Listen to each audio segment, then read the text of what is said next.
ধানে ধ্যান তালে নাম আমারও দিয়েছে কেমন এই দুইটা সুরের একত্রিত পজিটিভ আর নেগেটিভ একত্র হয়ে ছাপ করে জেগে ওঠে বুঝলে না?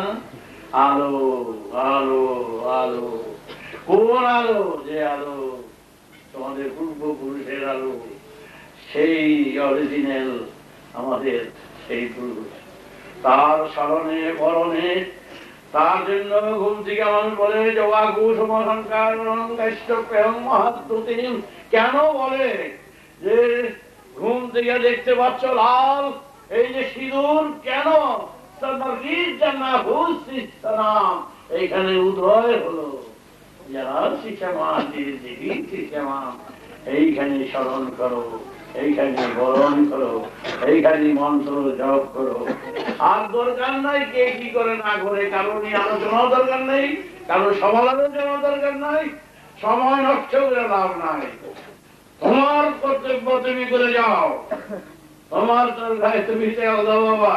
সময় কিন্তু সংকীর্ণ, ৬৫, ৭০, ৮০ খেলা শেষ, টিকিট কাটা হয়ে গেছে, প্ল্যাটফর্মে বসে আছো, কার গাড়ি কখন আসবে ঠিক নাই। তাই যেটুকুনো দিয়েছি সেটুকু নিয়ে বসে কাজ করো, কানে দিদা দেই, আর তাতে হবে, আর কিচ্ছু লাগবে না, সময় সংকীর্ণ। তাই সূর্যের সন্তান, প্রকৃতির সন্তান, প্রকৃতির সুর তোমার সুর, প্রকৃতির বেদ তোমার বেদ, এই বেদে নাই ভেদাভেদ, তুমি সেই বেদে বোধগম্য হও, তবেই মাঝি জানা হবে শেষাম। কারণ এখানকার ব্যক্তিরা এইভাবে শাস্ত্র বলতে বলেন না। কারণ আমি মার পেট থেকে যে সুর জেনেছি, যে সুর বুঝেছি, সেই সুরের সন্ধানের সুরধ্বনি তোমাদের কাছে নাদধ্বনির কথা আমি পরিবেশন করছি।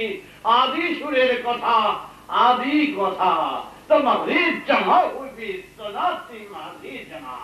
তোমরা আপনি আপনি আপন সুরে সুর মিলিয়ে নিজের ভিতরে ডুবে থাকবে, দলাদলি করবে না, কোনো রাগারাগি করো না।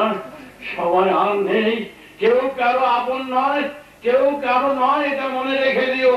কেউ কাউকে ধরে রাখতে পারবে না, কেউ কাউকে কিছু রাখতে পারবে না। শুধু যে পর্যন্ত রাখো, শুধু কর্তব্যের দায়ে শুধু কর্তব্যটুকুনো করো। তোমার ছিটা তোমার এখানে গ্রহণ করবার ক্ষমতা নাই, রাখবার ক্ষমতা নাই, এক বিন্দু জল তোমার রাখার অধিকার নাই। প্রকৃতি সব কিছু তোমার মেপে দেবে, আবার সবটা নিয়ে নেবে। কেন? তুমি যে পর্যন্ত না সেই সময়ে লয়ে না মিলবে, সেই পর্যন্ত পরিবর্তনশীলের মাঝে পরিবর্তনের মাঝে তোমাকে শিখিয়ে শিখিয়ে নিয়ে যাবে পরিবর্তনের পথে। বুঝতে পেরেছ? আজ দেরি হয়ে গেল।